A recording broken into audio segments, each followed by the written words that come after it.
guys, in this video guys, we're gonna show you how to replace this VFD because this always have internal fault.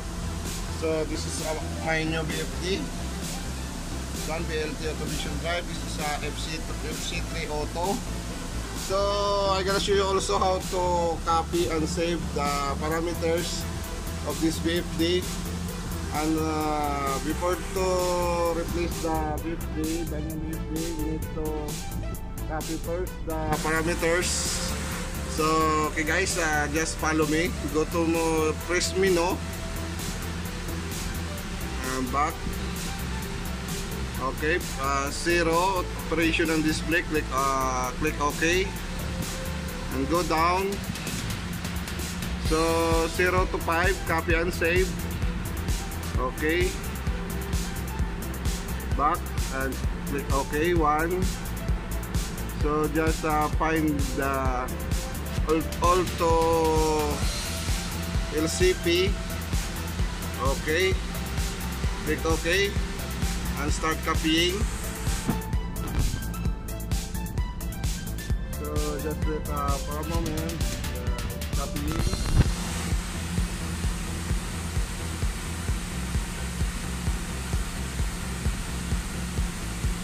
This VFD is for palletizer, Procomac. Okay guys, it's done. Okay, back to our main menu. Back and go to Profibus. We check the Profibus first before we replace the new VFD.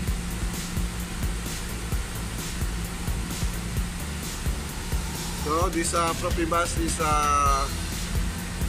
address 23. You can see here 23. Okay, back.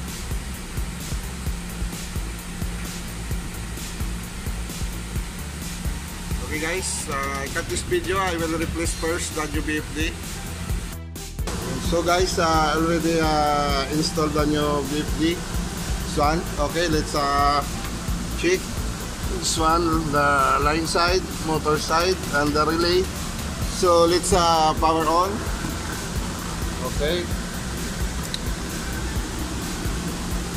So, okay, let's open the cover. So guys, let's load the parameters from the old VFD going to new VFD. So it's okay. So this one, English language, okay.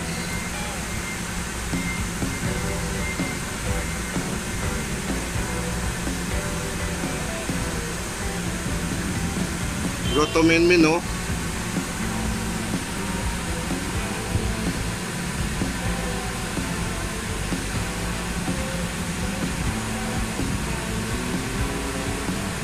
Go to main menu.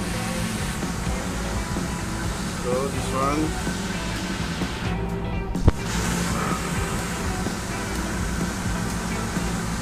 Main menu.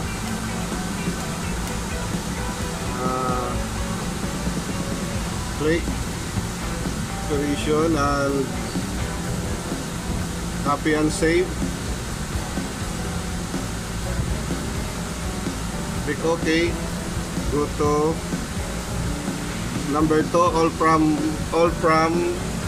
LCP, copy. Okay, this is copying.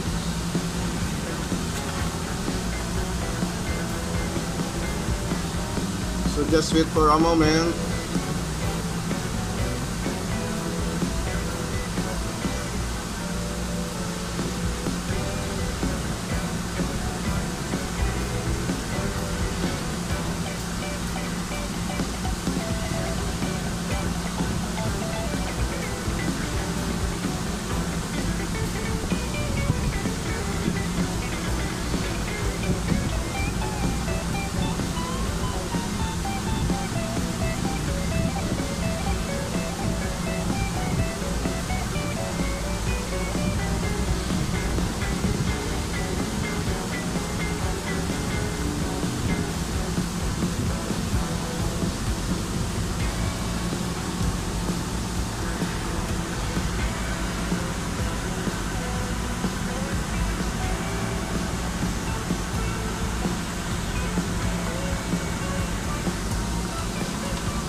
Okay guys, it's done, and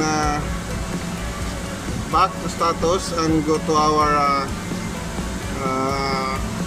Profibus address. Just go to main menu and you find the Profibus Profi drive. So our address is 23, click OK. So just go here, select 2, back, put 23, click OK, and back status. So and reset guys. Okay, we will reset. Okay, just resetting, and then load again.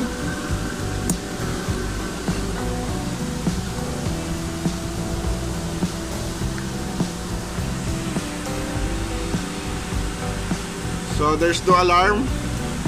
So go to main menu and we will check the Profibus address. Go to Profi drive, select down. Okay, it's 23.